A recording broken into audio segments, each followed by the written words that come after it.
Welcome Lund loyalists to John Lund Unleashed. Those watching on YouTube, on the John Lund Unleashed and Bay Area Sports Collective channels. Viewers on X, Instagram, LinkedIn, and Facebook, and Lundos listening to the podcast on Apple and Spotify. John Lund Unleashed, brought to you by ROUPP Sports Medicine.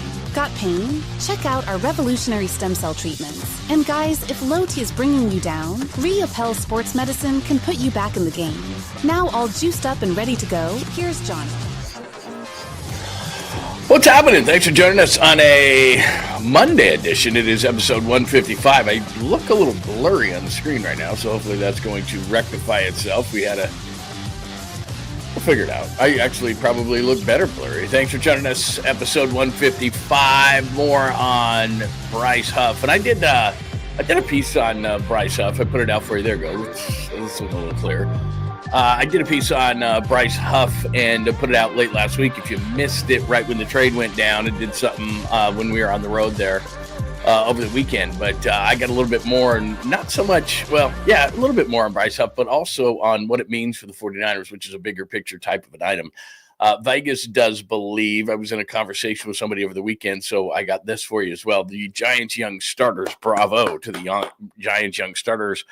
But as I put on the show cover today, could a trade be imminent just because they've got to move something and you got to give something to get something? And if you have excess one place and you're short in another, obviously it's the offense that is short and the pitching, the young pitchers that are going to be coveted in what kind of a trade. So who do you protect in this whole situation? We'll get into that conversation as well. Padres are in town. It was wrong about the NBA Finals and my conspiracy theory. I will admit up to that. Random things happen throughout the show, and I don't even know if I have a Sweet Clean Family Friendly. I meant to get to one today, and I don't know if I have one, but I will double check for that. So good morning, good morning, good morning. Thank you so much. Before we say good morning to everybody, thank you so much for joining us on YouTube, especially on John Lund Unleashed. Thanks for joining us there. It is great to have you. Please subscribe on John Lund Unleashed. If you would take a moment to give us a thumbs up as well, it helps the algorithm and to grow the community, which is awesome. So we'd appreciate that. And please have your alerts on, because not only do we do the show 8 a.m.-ish, which again, I'm thinking about moving this to 9 o'clock, not because I need to sleep in. I get up at like 5:30 every day. Love to get up early and get things going while the house is quiet, but just for purposes of growing the community, possibly having this thing at 9 o'clock. If you're vehemently against that, please let me know.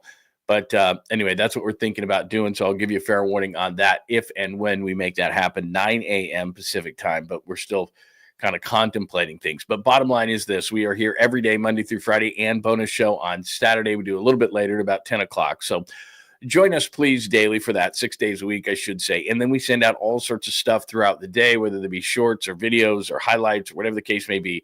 So please have those alerts on.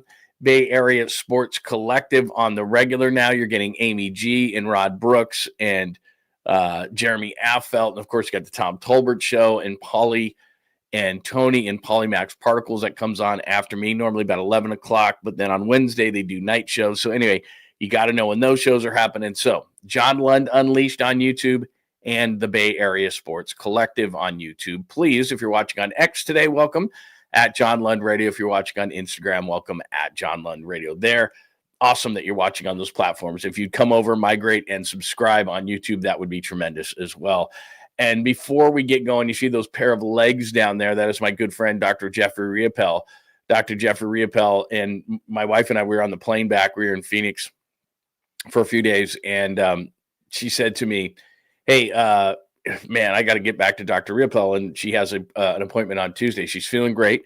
Like I said, she does the stem cell, elbow, shoulder, not having the ice, foot. And again, we did a lot of walking over the weekend. She mentioned Dr. ROUPP again, like I told you about a month ago we did in Vegas. So if you've got that pain, Dr. ROUPP is the one to see. One of the first to do stem cell in the state of California. Believe me, he is the best. I wouldn't be telling you if he wasn't.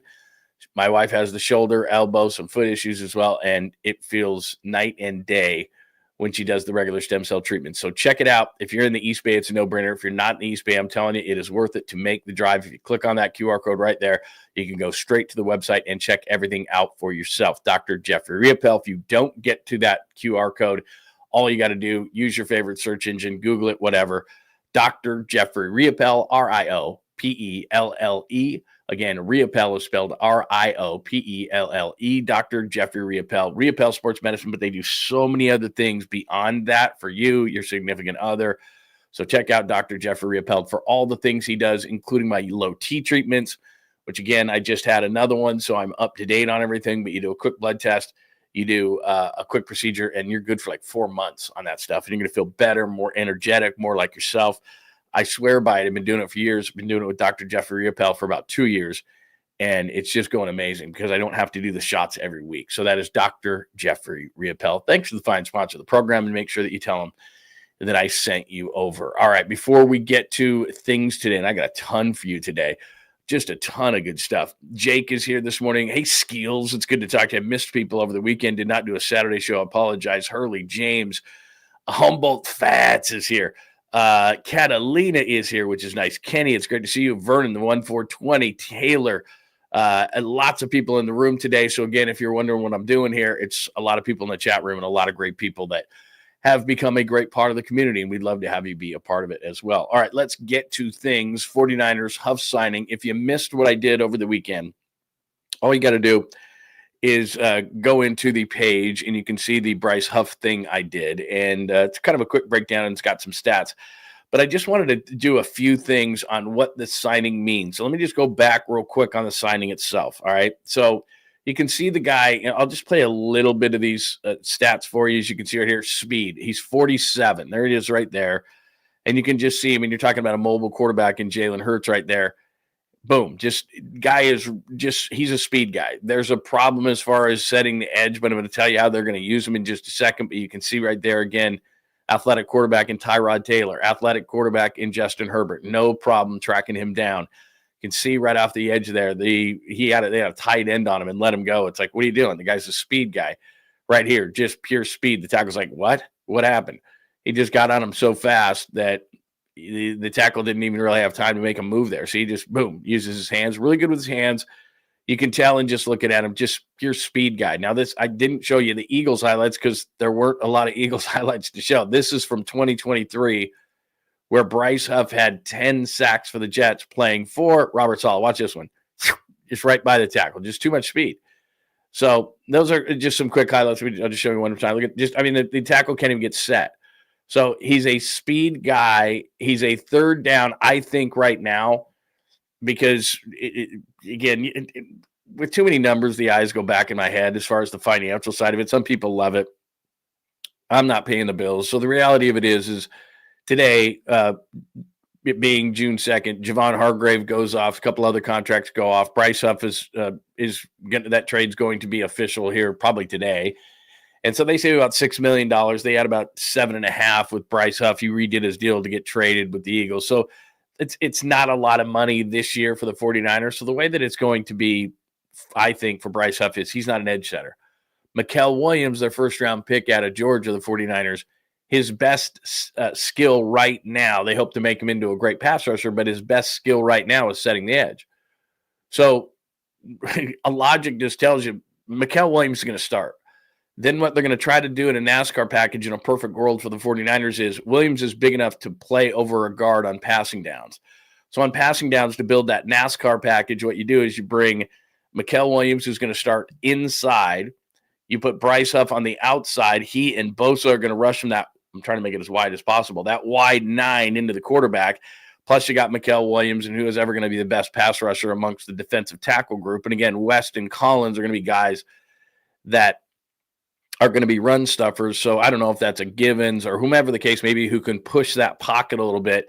And that's going to be the pass rushing package for the 49ers. So I think he's a pure third down guy.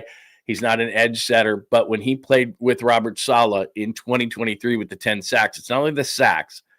It's you get a little bit deeper into the numbers. 21.8% was his pressure rate, which was number 1 in the NFL. So what you try to do with players is everyone says, well, this is what he can't do. I don't care what professional sport it is. What can he do? What can he do? What can he can't do? What doesn't he do well? Okay, don't do that. The Giants for a while there, when they got the pitchers, they got Kevin Gausman, they got Rodon, they got guys like that. They just said, do what you do well, and those guys would thrive under those conditions. It's the same thing here. They're not going to be they're not asking Bryce Huff to be an edge setter. They're not. I don't. Bryce Huff is not going to be a starter in my estimation unless Mikael Williams just can't handle the job. But in a perfect world, Mikael Williams is an edge setter, is learning to be a pass rusher. You've already got a guy who's a pass rusher, not an edge setter. So that's what you do in passing downs, and Bryce Huff plays in those situations.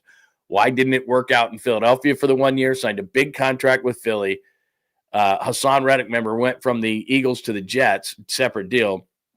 Huff signs a big contract after getting those 10 sacks with Philadelphia, and he just wasn't very good. Remember, Vic Fangio runs a totally different system. So here's Brandon Graham. I think he was on Ross Tucker's podcast. And Brandon Graham, longtime Eagle, saw Bryce Huff last year. Here's what Brandon Graham said of why it didn't work in Philadelphia for new 49er Bryce Huff.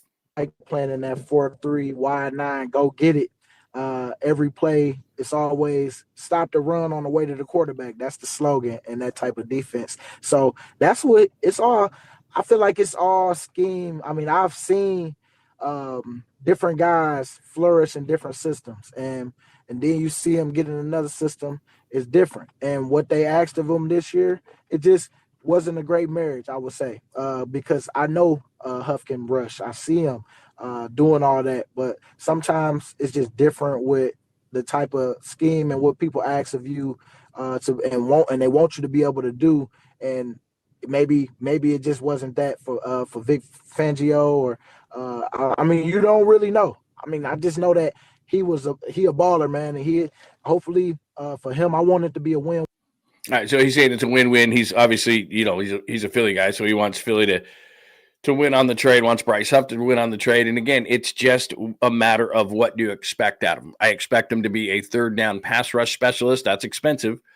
And I expect Mikael Williams to be the edge center on first down, learn to be a pass rusher in time. But I said this before, and this is why I think it's a great move. Mikael Williams is 20. Mikael Williams played the least amount of edge snaps of any edge rusher in the draft. So a young guy didn't play the snaps. Think about when we talk about quarterbacks who are young, it's how many starts they have. And when they come into the league, they struggle if they don't have enough starts. Well, it's in every position. So he just doesn't have that much experience. So to expect him to come in and be the edge rusher opposite Nick Bosa that they need him to be, that's probably unrealistic. But his skill set is at about 6'5", 265, big, long dude, that he can eventually be that, but he can certainly set an edge right now. He did a good job of that at Georgia. So let's put him again in a strength position, and let's bring in Bryce Huff in a strength position, which is you just go get the quarterback like Brandon Graham just said, and that's not what happened in Philadelphia under Vic Fangio. So does it mean that he's not a good player? No, you put these players in the situations in which they work best. Here's another cut. You might have seen this by now. Robert Saleh. So this was last offseason, Saleh still had a job as the head coach of the Jets, and Bryce Huff had signed with the Eagles, and the Eagles reporters are asking Robert Saleh about Huff.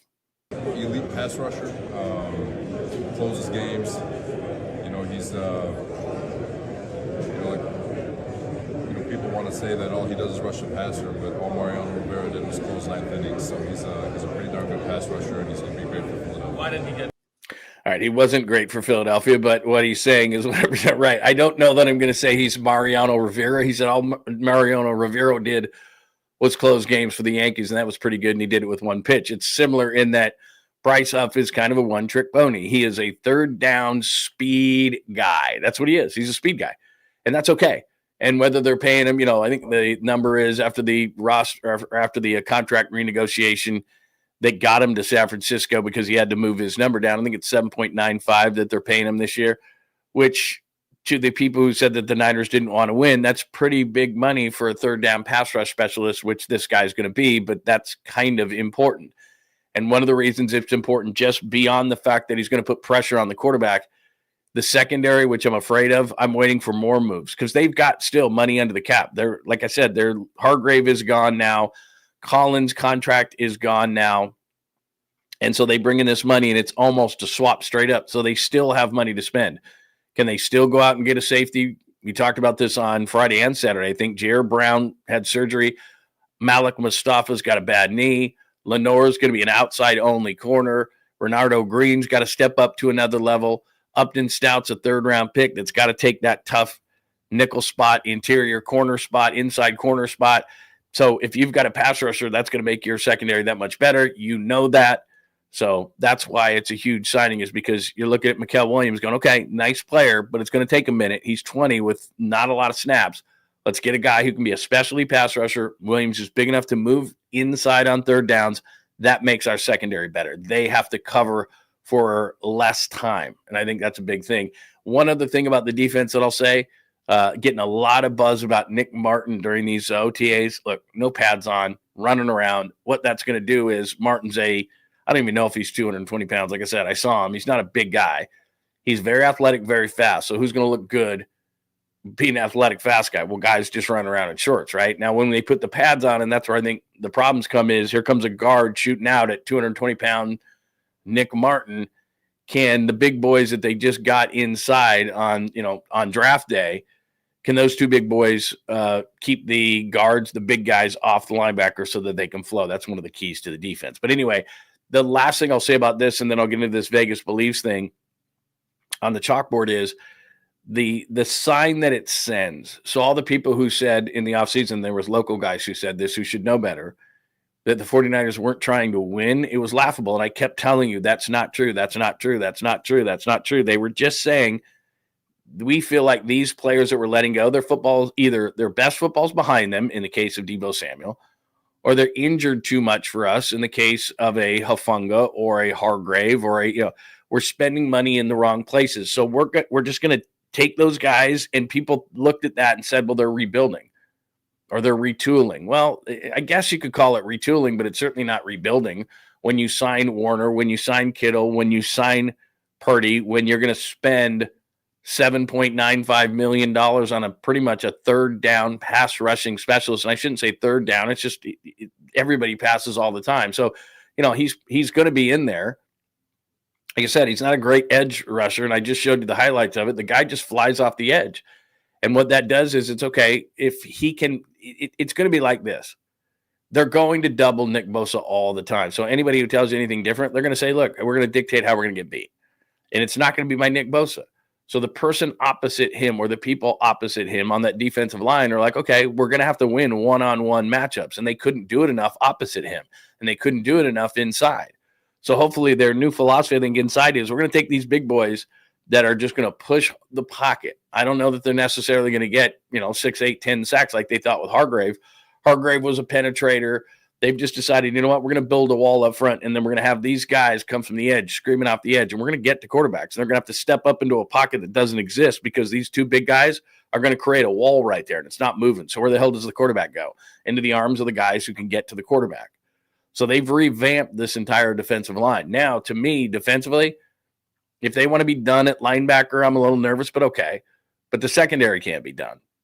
Whether it's a corner, whether it's a veteran safety, something like that, I don't think they can be done on that side of the ball. The offensive side of the ball, people want to talk about wide receiver and Amari Cooper or something like that. If somebody came down in their number, it's like anything. It's a house. It's a car. That's not worth that. It's not worth that. It's not worth that. Okay, it's worth that. I'll buy it. That's probably what kind of shopping that the 49ers will do at this point, which is, if there's a safety that fits, and I keep bringing up guys like Julian Blackmon and Justin Simmons. And in Simmons' case, I don't know how much he has left. Blackman's a young guy. He's 27, 28 years old. He's fine. Same thing with Amari Cooper. I'm not enamored with Amari Cooper at a certain number, but if it gets to such a low number that it's kind of ridiculous not to sign him, what would be the harm in it? He's not the guy that, is in the prime of his career, but certainly if you look at, we talked about this late last week, if you look at the wide receivers that were running around at camp, DeMarcus Robinson and Jennings and Cowing, those were the starters. That's not good enough. That's, even with Kittle and McCaffrey, that's not good enough to stretch the field and to scare defenses. So, yeah, would Amari help until Ayuk comes back? Yeah. And I'm not down on Pearsall. It's not that. It's just the ominous signs that we saw in 2024, and we said, it's okay, it's okay, it's okay, it's okay. And then it wasn't. And we knew it wasn't going to be, but we tried to fool ourselves into thinking it was. That's what Pearsall is like. I don't want to say, because as Eric Branch pointed out late last week, well, he hasn't missed an NFL or college game based on a football injury. Missed the games last year at the beginning of the year because of a gunshot wound. That's different. So I'm not going to be down on the guy, but he had a hamstring injury last year, had an ankle injury last year. This year he's got another hamstring. It's like, and he's out until camp. till training camp, which means he's not throwing with Brock. They're not getting their timing down. It's just, I hate the sign. Maybe it means nothing and I'm overreacting. Maybe it means something because I'm not going to call him injury prone because he's not injury prone. He's proven actually that he's not. But it's like, oh man, you need that time. You do. So we'll keep an eye on that. But I don't think they're done. My point is, I don't think they're done. And the sign that it sends, I say 49ers Huff sign, I don't mean him signing. What I mean is the 49ers aren't backing off anything. They just decided guys were either too expensive or too old, and they were going to sign those guys. And I think they're right. I think that Deebo Samuel, when, all the hype and because of the name and everything like that, and everybody was all excited about Washington, and we'll see. Sometimes a quarterback in his second year takes a step back. C.J. Stroud did, because teams are going to start going, okay, this is what you do. We're going to force you to do something else. So Jaden Daniels is a great talent, and people are putting him in, top 10s, top 5s as far as quarterbacks are concerned. That's way too early. That's way too early, because they're going to adjust to him and they're going to make him do things he doesn't want to do. And then everybody thinks, well, they're better offensively. They have Deebo Samuel. We'll see. I think Deebo's best football is behind him, but that's the whole debate about him. So anyway, there you go. The Huff sign. Now, here's what's interesting to me. I saw this morning because with a lot of people nationally saying, well, the 49ers aren't there. The 49ers aren't in this window. Well, what I like to look at a lot of times is, and I don't care about player props. I think one of the dumbest things, I told you this, it's kind of clickbait candy porn, which is this stuff is like, where's this player going to play? And you see all this stuff where people will tweet out, oh, the odds say so-and-so player is going to come to this team, right? Hang on one sec.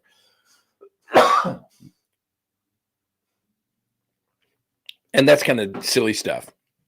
But when it comes down to odds and futures and games and things like that, Vegas doesn't screw around. They're not going to give great odds on a team if they don't believe it, and vice versa. So if you look at the NFC right now, the Niners are 1, 2, 3, 4, 5 to win the NFC. And if I were nitpicking here, I'd put them ahead of the Packers.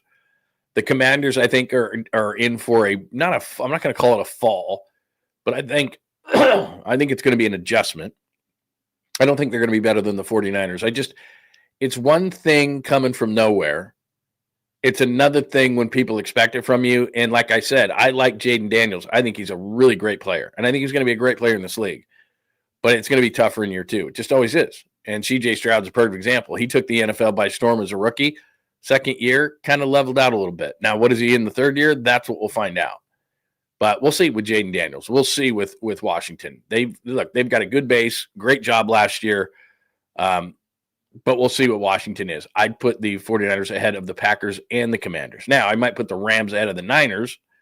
The Bears are a really interesting team. I told you I think Seattle's better than what their numbers are. But the bottom line is this. The Vegas odds, and everybody can talk trash. I'm very fond of this.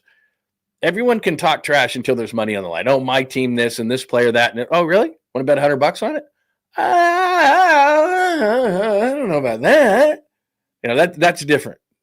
When people talk trash and say their team is great, but then when it's time to put their hard-earned cash on the line, that's when you find out what really anybody thinks about anything when it comes to sports. So to me, I mean, you look at that, and the Vegas is basically saying, hey, they're the 5th best odds ahead of the Rams, ahead of the Vikings, who were so good last year, but they don't maybe believe in J.J. McCarthy quite yet, ahead of the Bears, who had that great offseason. So it's interesting to me. The Eagles and the Lions are clearly the best 2 teams. I'd probably put the Rams up there as well, but I don't think the Packers and I'll see on Washington. We'll reserve judgment on Washington, but we'll see. When a team jumps out of nowhere, a lot of times they kind of level out a little bit, so we'll see. But those are the NFC odds. And so Vegas isn't off the 49ers. And then these are these are the Super Bowl odds. So what is that? 1, 2, 3, 4, 5, 6, 7th best Super Bowl odds according to Vegas at this point. And again, I definitely put the Eagles, the Bills, the Ravens, the Chiefs, the Lions absolutely ahead of them. Commanders, not so much. Bengals didn't even make the playoffs. I'd put the Rams ahead of them. Probably think the Rams are underrated there. So anyway, point being in all of that discussion is, and I put on the board today, Vegas believes you can talk trash, and all of those, talking head morning shows can say this or that, and certain media members can say that the 49ers are rebuilding, retooling, whatever. But you know what? When the money's on, and that's what I look at, when somebody's going to throw money on the line, Vegas isn't going to give you real long odds on the 49ers. They don't want to get burned by the 49ers. That's what it comes down to is let's not expose ourselves too much. And so what the odds makers in Vegas are saying is, you think you're going to get long odds on Kyle Shanahan? You think I'm giving you long odds on Christian McCaffrey, on Fred Warner, on Nick Bosa, on all the talent that's on that team? Whoa. No. Not giving you long odds on that. What, are you kidding? I mean, Vegas would be flooded with 49ers bets. So that's the whole point, is that they're saying, okay, maybe they're not at the top. They're not the Lions and not the Eagles, and I think we would all agree on that. But they're also saying, we're not giving you long odds on these guys. We don't think they're out of a window. That tells you that right there. Would that have happened before the Warner, Kittle, and Purdy signings? No. But everyone's going, oh, okay, they're not trying to retool. They're not trying to rebuild. They're actually trying to win. They just spent $7.95 million on an edge rusher third down specialist. He's not going to be a starting edge guy unless there's an injury, but he's not an edge setter. He's a third down, speed, screaming off the edge, wide nine kind of a guy. And there's definitely a chance being taken by the 49ers, but probably in this defense, because he showed it with the Jets, he's capable of 10 sacks. He's not capable, I don't think, of being a 50, 60 snap guy, which is what Nick Bosa is, playing 75 to 80, 85% of the snaps. But on those key downs, Robert Saleh, you just heard, called him a finisher, like a Mariano Rivera kind of a finisher. Last drive of the game, remember? 49ers couldn't get the Chiefs off the field in a couple of Super Bowls. They needed a finisher. Nick Bosa's being double teamed, held, strangled. Who else you got? Well, maybe this guy. So anyway, I went a long time on him. 26 minutes, and like I said, I've still got a Bryce Huff that I did. I put highlights and all kinds of stuff in there. Everybody loves highlights, right? So, I mean, right off the edge, fast, speed, down. So, anyway, I've got a whole thing of that if you go to johnlundunleashed.com and you can check that out. So, episode 155, Vegas Huff sign. Not that they signed him, they traded for him, but I'm saying it's a great sign for the 49ers that they're trying to win, that they are all in, that they are the 49ers, which some people doubted in the offseason. Vegas believes when it comes down to your money, that's what happens. All right, put down your money. That's what will tell you what someone really believes about your team. Whoa, you're talking all sorts of trash. They're going to do this. They're going to do that. If they don't, people say that all the time. Oh, they're going to do this or what? Like, you put $100 down. Let me see. Put $1,000 down. Let me see what you really believe, because that's where the rubber hits the road. People will talk trash about their teams. The talking head shows during the day will say this, that, and the other about somebody. Okay. Put $100 on it. Put $1,000 on it. Oh, okay. You won't? You obviously don't believe in what you just said. All right. Let's get to the let me flip to the Giants in just a second here, but let me make sure that we're done with 49ers talk, at least for now. And we can always go back to it. But I want to get to the Giants young starters and what we saw over the weekend. I would agree with you, Joy. I don't like when my team is talked about. I've said that on many occasions. I would much rather have nobody talking about my team. But you know what? With the 49ers schedule and, the way things are, I'm sure that they'll be underrated. I don't need the talking heads to be talking about my team. I'm not that way. Like, talk nice about me. Who cares? None of that matters. We're not in college football. It's not perception. Part of the problem, and I love college football. I watch it every Saturday. My wife's like, oh, no, it's fall. Saturdays and Sundays, gone. But you have to have – it's a beauty contest to a certain extent. And in the NFL, it's not. There are standings, it's wins, it's losses, it's not perception. There's no rankings, even though people are like, here's my top 10 power rankings. Who cares? I don't care about your power rankings. It's so stupid.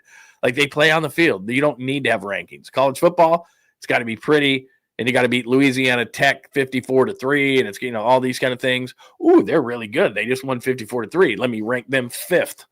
That's college football. It's stupid. But in professional football, it's decided. So I don't care what your power ranking is. I don't care if you talk about me. I don't care if you talk negative about me. All of a sudden the Niners, win 12 games. It's like, who cares? Nobody cares. It's just about winning.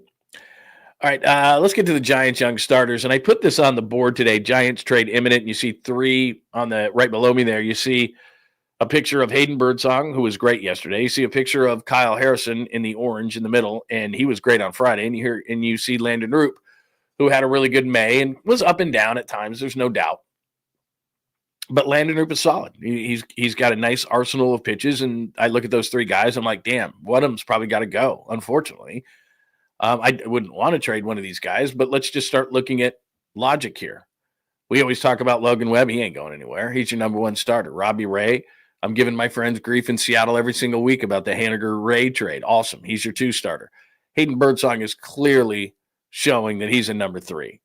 The more he pitches in the starting rotation, the more comfortable he's going to get. By the end, if they just don't touch him and don't screw around with him and don't jerk him around and just say, you're our 3, go out there and pitch. Don't care. Just go out there and pitch. Then he's going to be a number 3, and he's going to be really, really good. I would not move him because his upside is so great, and now we get into some interesting conversations. Kyle Harrison was great Friday. You look at players' stocks. His stock is high right now. It was low coming out of spring training. He was sick, all those different things. But if I'm a team looking at the Giants, I'm going, can I get Kyle Harrison, and can I get the guy that pitched on Friday night? Landon ROUPP, to me, is a nice player, but he's always going to be a back-of-the-rotation fringe player, but I could be wrong. Justin Verlander's going to miss another start. I told you that was going to happen. They weren't going to just have him miss one start. So Verlander's going to miss another start. And that gives you a chance to look at these young pitchers. And then they've got 2 or 3 or 4 pitchers in their minor league system that they really, really like. I would have liked to have seen Carson Whisenhunt come up after he was pitcher of the week in the PCL. I would have liked to have seen the Giants, and I told you why. You reward a guy. And then he comes up and maybe he pitches great and he stays. Maybe he pitches poorly and sees, okay, this is what I need to work on in the minor leagues. I just think that would have been a great reward for him and an ability for the Giants to see him and him to see the majors and all those different things. They didn't do it. Fine. They brought up a guy that they've seen before, and that's fine. I'm not mad about the whole thing, but I would have liked to have seen Whisenhunt up, but whatever. They did what they did. But my point is this. Is that I want to throw Birdsong aside, not call him untouchable depending on who you want to give me, but Birdsong I think is your 3. So you have Harrison, you have ROUPP, you have some young guys in the minors, and you have a screaming need for offense. They went 4-5 on this road trip, and they've gone 14 consecutive games without scoring 4 or more. And I've showed you this before. Let me just show you something here with the Giants and let me share my screen with you, which, as we've established many times, is scary to do. But I think this is what I need to show you. Let me see. Hold on a minute. Yeah, there we go. Okay. Let me make this a little larger just so I can see it. So if you look at May here, at the top there, obviously, is your starters. So they go from 9-9 with a 4.40 ERA, which was 21st in starting pitching, to May. Look at the record, though. They were just 9-11. They had a 2.77 ERA, which was second in baseball for their starters in May. 9-11, but they were 2.77 with the second best ERA in baseball with 146 strikeouts and 40 walks. My God, man. And then the bullpen, which is the best in baseball, 4-3, 2.43, which is second in baseball. So they had a 2.43 ERA in the bullpen second. They had a 2.77 ERA with the starting rotation second, and yet in the month they went 13-14. How could that possibly happen? Well, because the hitting is that bad. So let me scroll through this a little bit for you because this is fun. So I tell you this all the time. Let me make this a little bit bigger again. Scored 3 or fewer on the year, 10-18. Scored 4 or more, 22-8. If they score 5, you can't beat them just about. They're 18-2.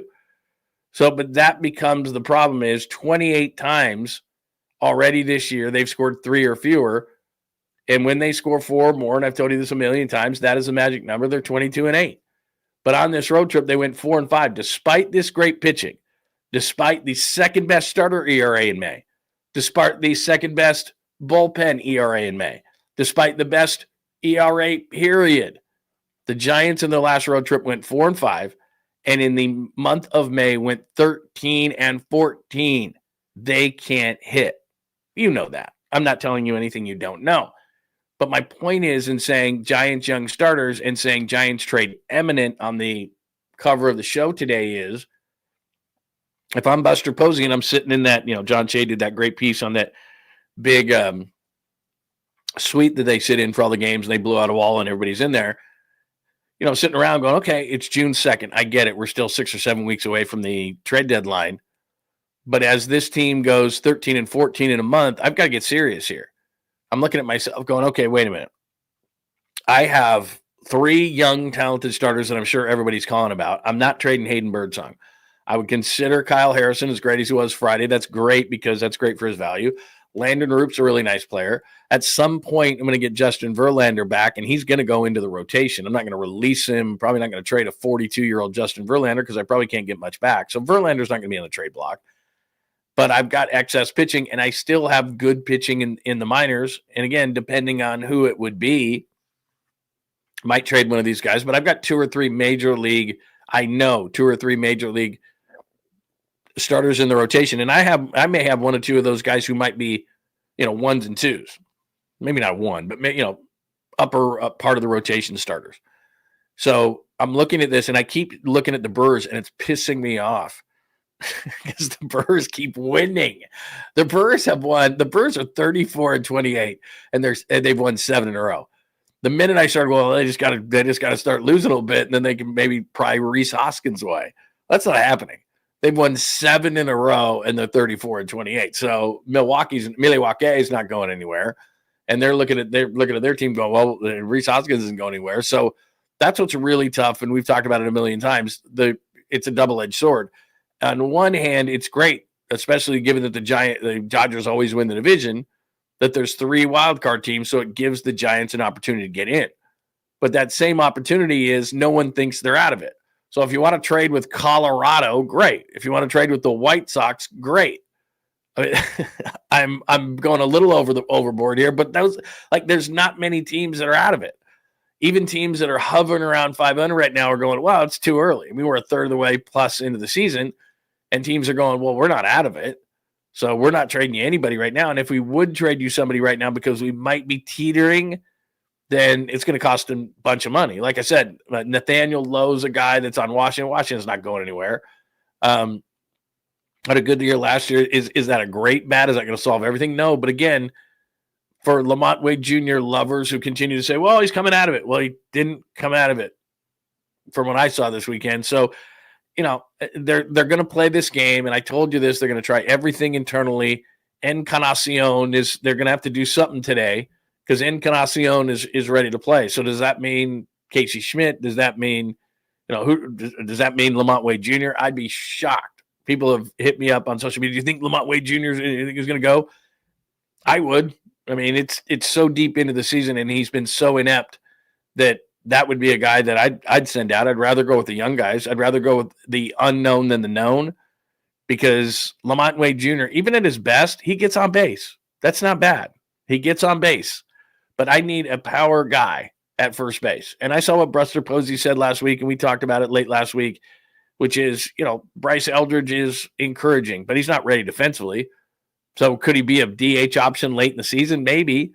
But then Wilmer Flores has got to play every day. Does that hurt his bat that he's in the lineup? He's better as a DH. Like, I wouldn't screw with Wilmer Flores, to be honest. Just the very fact that he's off to the start. No, it's not even a start. That he's doing what he's doing, and now he's got to grab a first baseman's glove every day. I don't want to rock the boat in any way, shape, or form of the way he's hitting. So what they're really looking for, to be honest, I mean, could they play that shell game in which they've got a guy at DH and Wilmer plays a little bit more first base? Yeah, they could. They could. But I think that if all things were perfect for the Giants, they'd say, we're going to replace a first baseman, and Wilmer's going to stay where he's going to stay for the most part. Like, could he play some first base? Sure, but they've been doing that this year. But they'd rather have him just be their DH and get big hits like he's done most of the year. So we'll see with Encarnacion what that's going to bring and who's going to be off the roster and all those kind of things. But inevitably, and that's why I say Giants trade imminent. Now, when I say imminent, that could be today, tomorrow, or it could be by the deadline. But if I'm a team right now and I'm going like this, or I don't think that I'm a contender, and I'm looking at the Giants going, okay, they clearly need a first baseman. I mean, seriously, the Giants might need a first baseman more than anybody else needs anything at the deadline. We need a closer. We need a pen piece. We need an outfielder. We needed this. We needed that.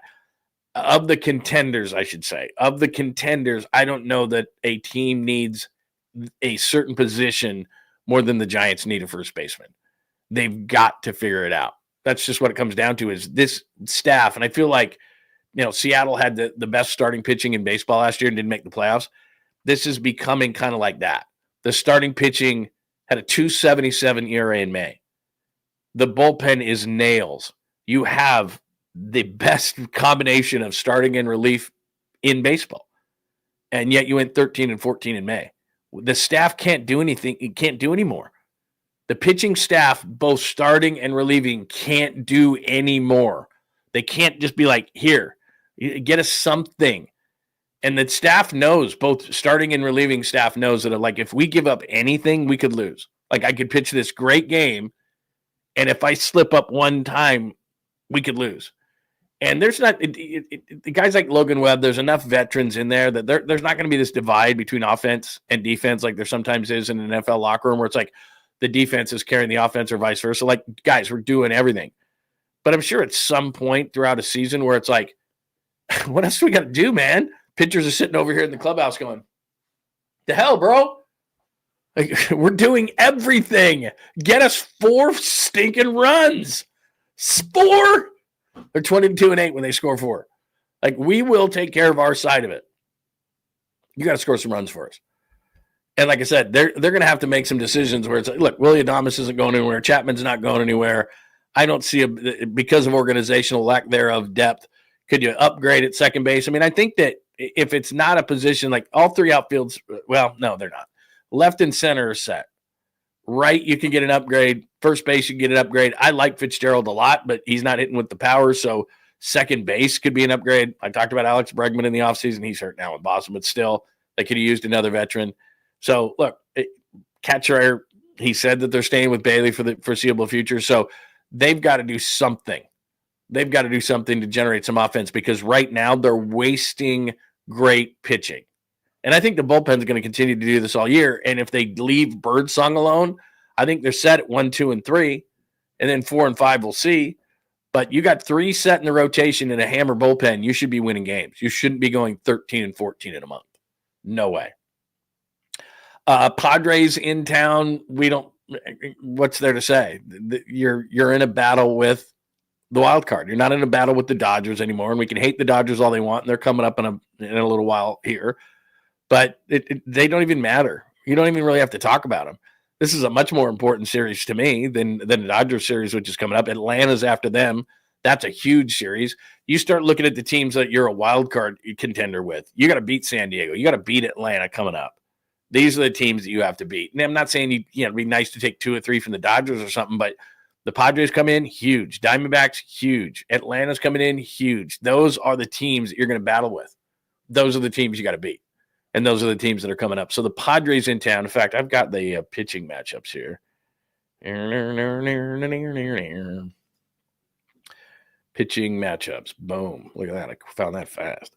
So there you go. Logan Webb tonight. Please, let's have a nice Logan Webb night. Landon ROUPP, like we just talked about. TBA. And then Nick Pivetta was off to a ridiculous start. Still really solid numbers. But that's a huge start on Wednesday. I thought it was going to be an afternoon game. Bummer. Oh, that's going to be Thursday. Oh, Thursday is going to be an afternoon game. Gotcha. Again, can Kyle Harrison do what he did on Friday? It's about consistency, right? Everybody, because they're at this level, I tell you this all the time, they can do it every once in a while. Can Kyle Harrison give you consistency? So that's going to be a huge start on Wednesday. Ooh, I might have to go down to that one on Thursday. In fact, that's what I'm going to do. Oh, Thursday. I'm reporting live from the yard on Thursday. I just made that decision.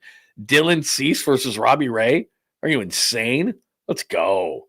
Cease not having a great year. He had a really good year last year. But Ray versus Cease on Thursday, you can guarantee that we're doing a show live on Thursday from the park.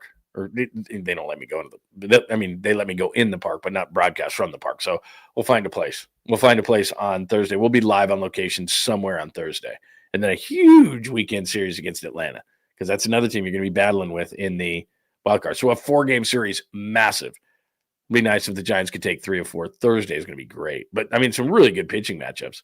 Tonight's a good one. Thursday's a good one. I don't know who TBA is going to be, but Pivetta versus Harrison's a good one as well. So really good pitching matchups. I'm going to the game on Thursday. There's no question about it. So we got to figure something out. We're going to do live on location on Thursday for the show. I've just decided.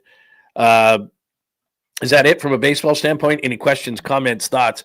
Please, let's pray for Brewers losses. They've won 7 in a row. They're not trading anybody. They're not trading Rhys Hoskins. They won 7 in a row. They're like, we're 34-28. We're good. We're really good. Let's see here. What else do we got on today? Anything else? By the way, I was out of the Bay, just really, really quick. I was out of the Bay Area this weekend. I was down in Phoenix, and yesterday they had like the thunderstorms. It was really cool. I guess was Saturday just boiling hot. My kid, which my kid never talks to me, but like it was like 103 degrees on Saturday, right? Craziness. Let's see what else we got there. Anything else? Oh, there you go. An untouchable. Tim Miller. To me, hi Tim. To me, Harrison is untouchable. Would have to get a legit all-star slugger with controllable years to even think of dealing Harrison. We'll see. I mean, look, here's the thing on any of these young guys, and I would keep. I like both of them. It's not that I don't like Harrison. I do. It's just I like Birdsong over Harrison, and I really like Harrison. The old adage of you got to give something to get something.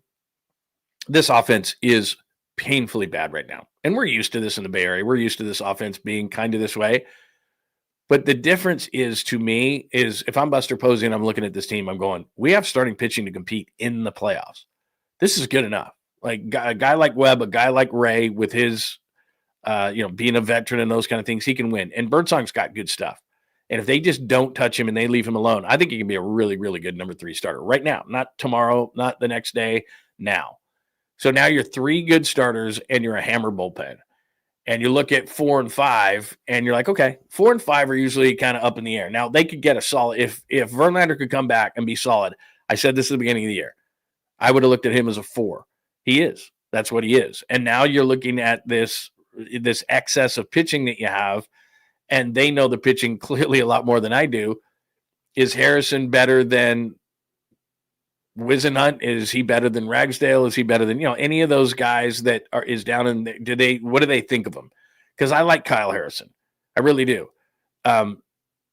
He, to me, only has 2 solid pitches. I like him. I think he might end up in the bullpen.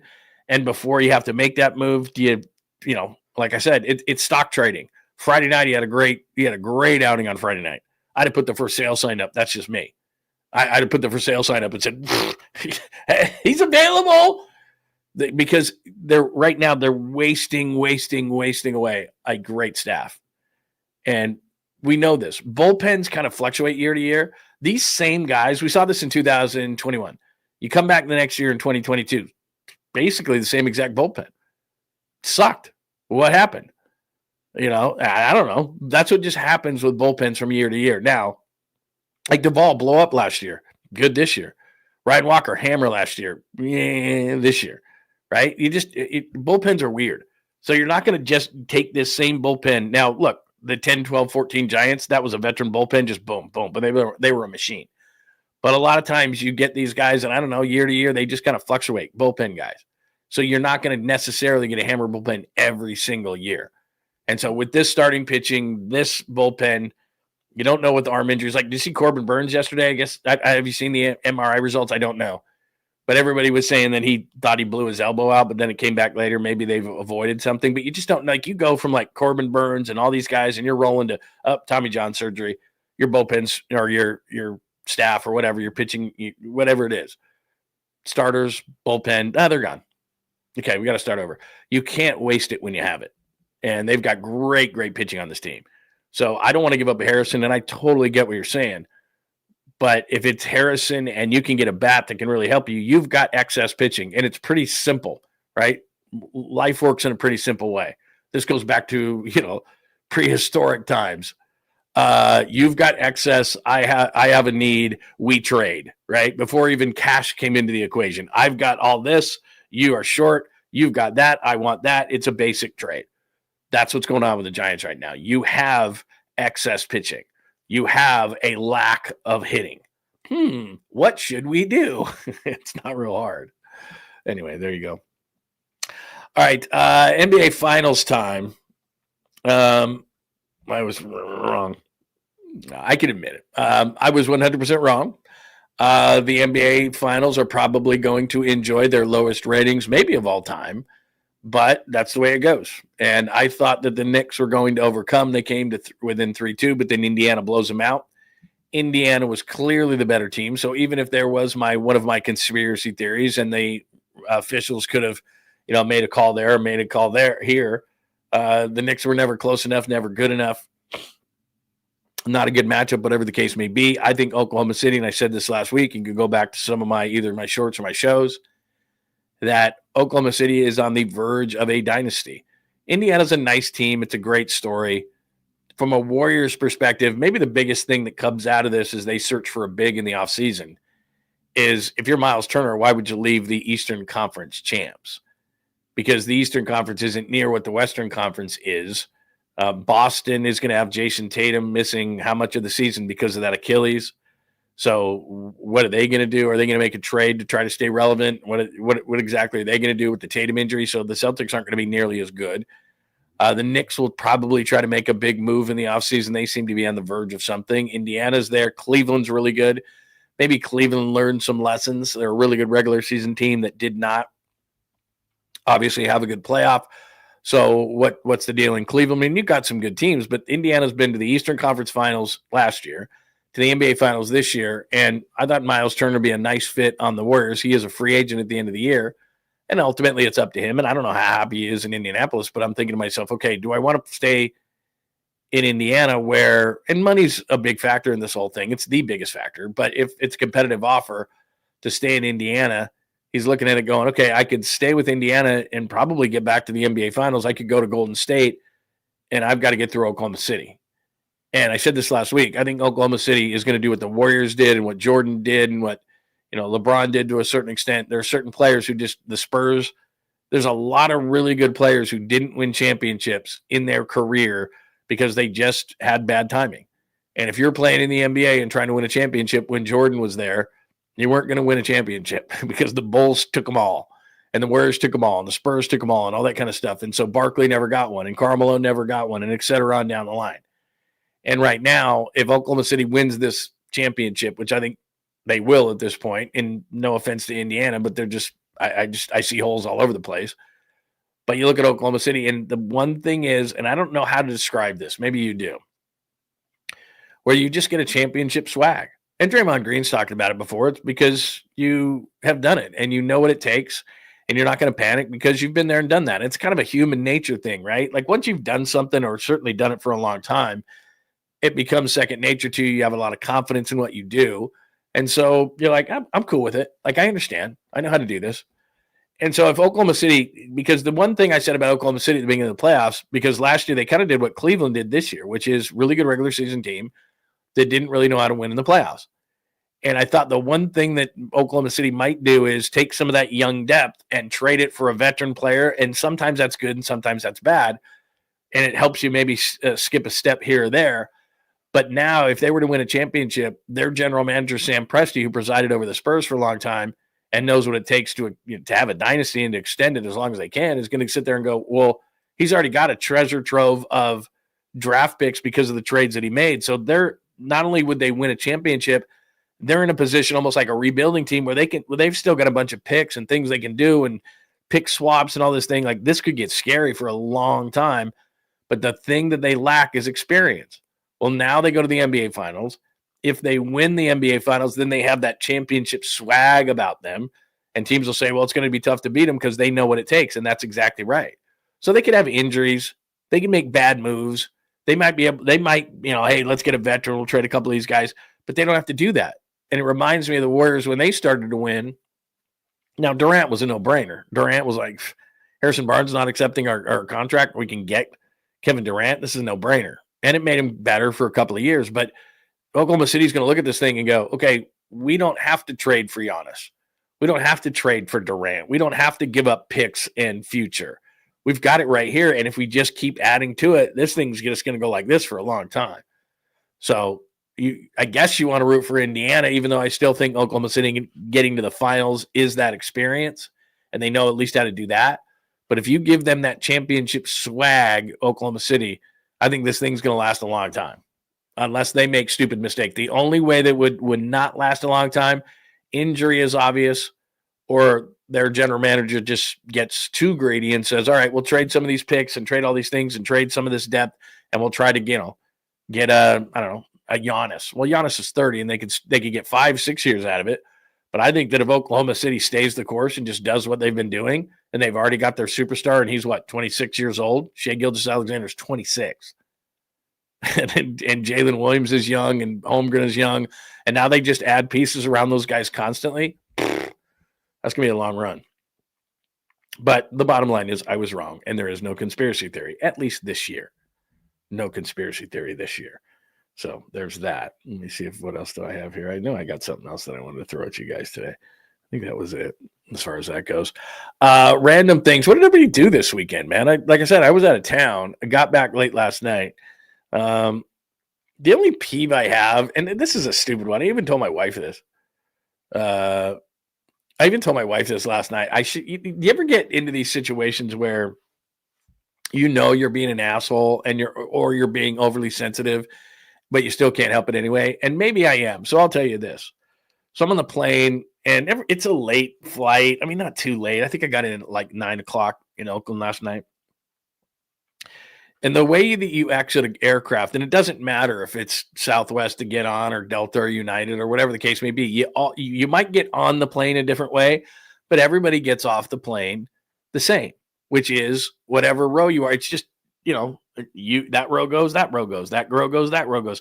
Like, so when people, I don't know why this is. Maybe it's since the pandemic, because in the pandemic, they told you to stay seated and not to clump up like that. But so I'm sitting in row like 20 last night, right? And these guys get up and they jam the row up, and they're way from the back, and they got all their stuff and everything. And so I just looked at one of them and I just said, hey, man, I go, you know how this works, right? Like every row is going to get off, and you'll get off eventually. But I said, when I stand up, you guys are all jammed up here. What the hell, bro? Like, plus I don't want you in my face. Like, why are you standing like right here and your ass is in my face? And I'm not really enjoying that. And I got off the plane after the whole thing, and I was like, fine, whatever. But I don't know why that's a peeve of mine. It's like, it's just everybody just sit down and chill, because when the row ahead of you goes, then you go. Then the row ahead of them goes, then you go. Like, it's just going to take time.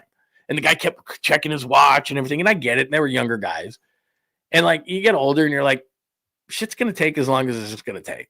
I mean, that's how you get when you get older. Like I used to drive, pedal to the metal, race to the next light and all that kind of stuff. Then I realized at some point, it's like, I'm going to see that same person at the next light. I'm going to get there when I'm going to get there. I've learned, especially in the Bay Area, to leave, 15 minutes ahead of where I'm supposed to leave, so I don't get too pissed off about things. I do a breathing in the car, like, because sometimes it would drive. I've told this story before, but it would drive me crazy. Like, I'd do a Niners pre-half post. We get there again. We're not digging ditches here, but I'd get there for a 105, 125 game at like 8 o'clock in the morning. And we go on the air at 9 o'clock in the morning. And so we get out of there probably after doing post game, probably get out of there about 8 o'clock. So I've been there 12 hours. No big deal. I'm watching football. It's fine. So I start driving home, and it's, maybe it's 8:30 by the time I get on the road, and it's a Sunday night, and it's jammed, right? You're stopped. You're stopped on the freeway at 8:30 on a Sunday. And most people that are coming back from like Santa Cruz or Monterey, and they've had this great weekend, and they're all happy in their car. And I'm just like, I've just been working all day, and I got to go to work tomorrow. So and it's like, I would do these breathing in my car, like, okay, it's cool, man, just relax. And then I'd be fine. It'd take me a second. But then as I got older, it was like, okay, it's cool, man. It's going to take what it's going to take, right? It's going to take what it's going to take, and everything would be fine. But I even told my wife, I walk off the plane last night, and it was standing there, and I had grabbed her luggage and my luggage, and I went, I don't know why that pisses me off. I'm like, I got to get over it. And she's like, yeah. Like, I got to get over it. Just some people, that's just the way they are. They got to pop up, and they got to go, and they're in this big rush. I'm like, dude, we're in row 20. We're in row 20. And there's 3 seats on each side, right? So that's like 120 people. Math is not my thing, but there's like 120 people that are going to get off this plane. And they're going to take, and they haven't even opened the door yet. And we're looking at like 15 minutes minimum. And these dudes are like jammed up, like, let's go, man, let's go. And I'm like, dude, relax. Just get off the plane in a certain way. That's just what it's like, a caterpillar, man. It's like, now it's our turn. But you're in my way, and I can't get my luggage, and you're jammed up. So, like, go ahead and go. Like, beat me off the plane by a minute. Oh, my God, look it. We see each other. We're at luggage. We're at the carousel together. Hello. Good thing you got off that plane so fast. I got to get over it. That's on me. Even tell my wife, I'm like, hey, get over it, man. Got to go over and get that angry. Yeah, I'm not into. I don't do road rage anymore. And the only time, like I said, Pine, the only time I ever get upset about it is, like I said, on the Sunday night. The Sunday night one gets me because I'm used to, like right now. Let's see, what time is it? If you're watching later, but it's about 9:15 on Monday, right? So let's say because I drive into KNBR just about every single day. And I never got mad one time. Never, because I had my show prepped already. I knew what I was going to do when I got there. I was talking to my producer the whole time. It was productive time in the car, but I knew when I left my house here in San Ramon in the East Bay, when I would leave my house here, probably an hour, 15, hour and a half, every single time. I knew what the drive was going to be. That's a long commute for most people, and it's not the best, and it's not the most productive time. I mean, when I was able to, on Fridays they'd let me stay home, and it was just much more productive, a better show, I thought. But whatever. I didn't mind going in the 4 days a week. I knew what it was going to be. I knew when I got in my car on the way home that getting out of the city was going to be like I said. I knew those things. I wasn't angry, but for some reason, the Sunday night thing, because it felt like because everybody else was on vacation and jamming up the freeways at like 8:30 on a Sunday, and I thought 8:30 on a Sunday, I should be able to just cruise right home, right? In most normal places, but the Bay is not normal. And so it was always funny because my mom would always be like, oh, there's such traffic. And she lives in a small town. I'm like, that is not traffic. Like my mom would be going crazy in our traffic. And my wife does give me grief all the time. And I think I've gotten a lot better. But anyway, we know what it takes to get from A to B around here. And it's like, you know what? It's no big deal. Oh yeah, that's what I'm going to do. Hello, Brock. Let's do some supers. Remember to 100% get your questions, comments, thoughts on the show. Just hit me up with a super. Brock, haven't talked in a while, man. Good to see you, Brock 408. You just need to fly private. Boy, that would be nice. I'm trying to think how many times I've flown first class, let alone private in my life. Maybe like a handful of times, maybe like 5 times first class. And that is nice. You do feel nice. You get on the plane first. You get off the plane first. They're giving you cocktails before you even get on. People are looking at you. It's weird when you're in first class because there's 2 kind of things. Oh, there's 3. There's some people who just don't care, whatever. You're in first class. There's other people who are like, you're an ass, I hate you, you're in first class. And there's others like, man, look at how wide that seat is, how nice that. First class is nice. Actually, you know what? The nicest flight, I take it back. The nicest flight I've ever been on, I've told this story before. I'm trying to think of the guy's name. God, I'm losing it. Was with the Raiders forever. He was a decent defensive tackle, but he was a run stuffer. Guy wore 78, not Art Shell. He was a defensive run stuffer within the last like 10 years. Anyway, I go back. We're flying the flight. I'm not flying anything, but we're flying back from London with the Raiders. This is 2014. He gets smoked by the Dolphins. Dennis Allen gets fired. And I'm walking. So they have the players first, and then they have like staff, and then they have, fans and media in the back. And so I'm going back to my spot. I know. And it's nice because you do get on those charter flights like that, you do get a row to yourself. So I was cool with it. I had a row to myself. And you have an assigned seat. And so I go back to my assigned seat, and there's a Raiders player sitting in my seat, big defensive tackle. And I look and I'm like, I'm supposed to be in the seat. He's like, yeah. He goes, those ones up front, there's like a bar that goes into my back. It's really not comfortable. I'd like to have my own row, so you can just switch me. And I'm like, okay, I guess I'll switch you. And so I go up to the front, which everyone's looking at me like, dude, look at you. You're sure as hell ain't a player. And so I go up and sit up, and they have those the seats now, obviously, where you can put your feet up. They got the little TV and everything like that. And I'm like, that was the greatest thing of all time. But then, of course, that lasted like 5 minutes. They're like, what are you doing up here? I'm like, no, he told me he took my seat, and he told me to take his seat. And he's like, nah, he ain't taking this seat. So for a brief period of time, like that would be cool. But I don't think I've ever flown private. No, I definitely haven't flown private. I remember it. I haven't flown private. No, that'd be cool. That would be very, very cool. What else do we have?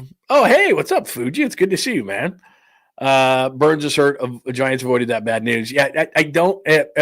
I haven't seen the MRI in that, but last night, and I was on the plane, so you get the internet and all that kind of stuff. And I think it was John Boy. He does a great job with the lip reading and all that kind of stuff. They were saying that he was saying something like it's dead, or I blew my arm out, it's dead. But then later reports were saying that it's not that bad. So we'll see today if it hasn't already come out. If it has come out, you guys let me know. But let me check here real quick on Corbin Burns. But it did not look good. It did not look good. And plus he had a velocity drop on his pitches, like a couple of pitches before that. So let me see what it says here. Just left his start. MRI was 5 a.m. Now we wait patiently for news. So yeah, we haven't seen anything. Let's see. Corbin Burns speaks of injury described as tightness. He said no popping sensation. MRI at 5 a.m. Yeah, so we should know something. We don't know anything yet on him. It's 9:30. Yeah, okay. So it doesn't say. All right. So we shall see what happens. Is let's see. Yeah, I don't see it. Okay. Frank Ragnow's retiring center for the Lions. He's a good player. All right. Yeah. Okay. So we'll see. I haven't seen anything on Corbin Burns, but yeah, that's an interesting one. But that's what I was saying about the pitching. That's why you don't waste the pitching, is you just don't know. Like you're rolling along, Logan Webb, heaven forbid if Logan Webb were to get hurt and all of a sudden that changes everything. But right now you have this great pitching. You don't want to waste this great pitching. And I know it's hard to trade. Buster Posey, it's hard to trade this time of year. I get it. And there's so many teams that are in it with this third wild card that it's nearly impossible. You're looking at the worst teams in the league. What do you want? Andrew Vaughn? I mean, Andrew Vaughn's been worse than Lamont Wade Jr. That's hard to do. The former Cal star, you're like, oh, that guy's gonna hit. That guy is gonna hit. Well, I think he's got an OPS in the fives. That's not good. All right, what else? Yeah, it's just, but again, like I said, I know I sound like a road rage driver, and I'm not. I leave early. I get it. Like I'm just like, okay, it's like I know what it's gonna be. No way. Let's see, what is this here? You did was critical to give them the verbal smackdown to educate the stupid young men. Yeah, all I was saying to him, and I was being cool about it, but I basically said to them, look, where do you think you're going? Like 5 of them jumped up from the back of the plane. And again, that's the worst seat in the house, by the way. I have sat in that seat. When you do a flight change and you're on like standby or something, and everybody boards the plane and they're like, okay, we got you on. And then you go to the back and you sit in that waft zone in the back of the plane by the bathroom, which is the worst seat. And your seat doesn't go back at all, which I don't bring my seat back anyway, but your seat doesn't go back at all. So you have no choice. And you're right next to the bathroom and you're just like, and every time you see a person walk back, you're like, oh no, big person coming back. You're like, oh, that's going to leave a mark. So they start coming back. That's the worst seat in the house. But what they did was they ran up from that. And there was like 5 of them. And I'm like, so when I get up and I can't get, anyway, I'm past it. I'm trying to get past that. I'm trying to just be, just try not to do that anymore. I don't want to be angry. I don't want to be mad. It's silly. No reason to be that way.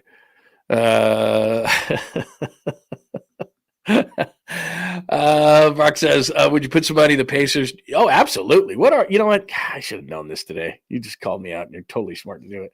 What are the numbers on the Pacers? I would, depending on the number, again, value's value, right? NBA odds, NBA finals odds. God, my spelling today is terrible. Let me see here. I have a certain place I go, if you know what I mean. Let's see what do they got? Is the number big enough? Yeah, I'd put a little number on the Pacers. Why not? It'd be fun. I mean, everybody's got the Thunder winning this whole thing. So yeah, you know what I do too? I love the live bet. I love the live betting stuff. By the way, live betting. I've made a lot of money. I'll be honest. I've made a lot of money live betting. But let's say Oklahoma City. Here's where you would bet the series. Oklahoma City comes out in game 1 and blows the doors off Indiana, right? And then the number is going to go huge. And then you go Indiana. They'll probably get a big number out of that. Now, they'd have to, obviously you got to win, at that point, 4 out of 6, and that's going to be really difficult to do. But why not? Who knows? Plus, the one thing I would say about the Pacers is it's not like they're going to walk in there and be intimidated. I mean, they just beat New York and, with all everything in MSG, and that series really wasn't close. Wasn't close at all. I was just saying that, conspiracy theory, they're going to put Oklahoma City and Indiana in the finals, and everybody's going to talk about this, and I don't really care. You don't have to watch. Like it makes me a little bit crazy that like hockey fans are this way, soccer fans are this way. Hey, watch our sport, watch our sport, watch our sport. And it's like, I'd really not want you to watch it. Like, I don't care. Like if I'm in Oklahoma City or Indiana or any of these places, I don't care what the ratings are. I don't care what the NBA, like they make money. They're fine. But it'll be low rated, but we'll see. All right, episode 155, the 49ers, the sign, not that they signed Huff, but the sign that it makes. And plus we showed you a little bit of video as well and what he's going to be on this team, Bryce Huff. Vegas believes, I just showed you that. Speaking of Vegas, Vegas does believe in the 49ers, and everybody says, oh, they stink, this, that, and the other. Well, if you look at the NFC, they're fifth best odds to win the NFC, and I think they're actually going to be better than the Packers or the Commandos. Rams, I think so. I'd put them like top 4 based on that. And then I was saying, as far as the Super Bowl is concerned, Eagles, Bills, Ravens, Chiefs, Lions, Commanders, Niners there as well. So Vegas, when your money has to be thrown down and not this yip-yap opinion and not talking head shows on TV and all this kind of stuff, Vegas says, all right, throw $1,000 down. They're not going to pay long odds on the 49ers. Vegas is like, no, we're not going to expose ourselves when it comes to the 49ers. No thanks.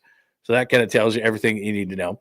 Giants young starters, they are so good from a pitching standpoint, and we're in May, 2.77 ERA, 2.51 ERA for the bullpen, and yet 13-14. We're talking to you, offense. Padres in town, NBA Finals. We got done talking about random things happen throughout the show. I didn't put a caboose together for you, and I'm sorry. I'll do 2 tomorrow. I'll make it up to you tomorrow. I just did 2. I didn't do 2. Frank Ragnow retires. That's the news today. What else do we got today? By the way, Padres 33-24, Giants 33-26. So they're right next to each other. Got to get that going. What else is going on today? I think that's about it, man. I think that's about it today. All right. Yeah, I think that's about it. Things will happen throughout the day, though. Make sure that you have those alerts on. Please, please, please have those alerts on. Make sure you hit us a like before you get out of here today as well. That would be absolutely amazing if you do that.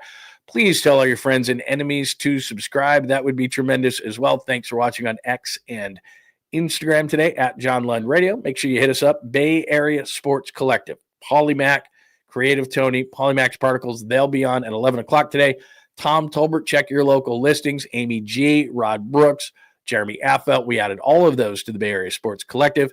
Make sure you hit up on my friend, my good friend, Dr. Jeffrey Riopel. Remember, my wife is doing the stem cell treatments. He was one of the first in California to do that. You will feel better. Hit that QR code right there, and you can get that appointment. That'll take you straight to the website. Straight to the website. He does so many other procedures as well.